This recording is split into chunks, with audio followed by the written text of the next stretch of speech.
Don't matter where you are. If you in the church pews or the Jaguar, gotta lift up.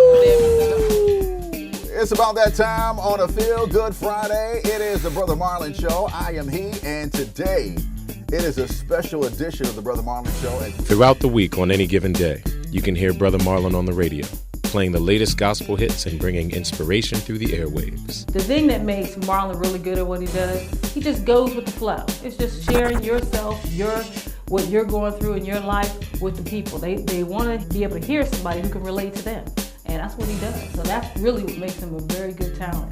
Marlon is, I think, the perfect mixture of sweet, he really is a sweet guy, but also mischievous. I call him Scooby-Doo and MacGyver because he's always putting clues and stuff together, and then if that person, and then this, and then that. And then MacGyver, I tell you what, Marlon could start his own radio station with a jump rope, 3 popsicle sticks, and a AA battery. And it'd be banging. I have a praise on my lips every day. There's never a day that goes by that I'm not praying, that I'm not in my word, that I'm not, connected to God. But life for Brother Marlon hasn't always been a praise party. Marlon was becoming very restless. And I remember when he was DJing not only at some parties, but he decided to go into clubs. And that for us was a no-no, because that's something we didn't do. He wasn't brought up that way. I was there from the beginning when it all started, when it was No Sleep production.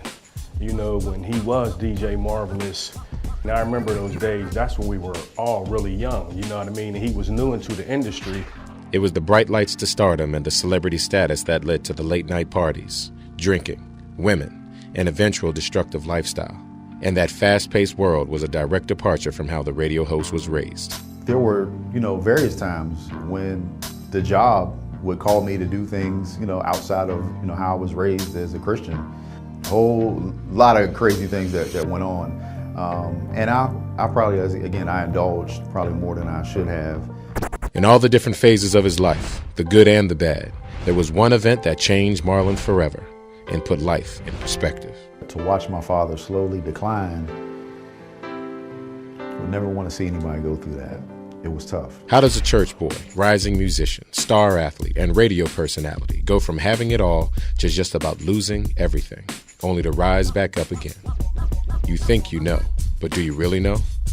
This is Realize, the story of Brother Marlon.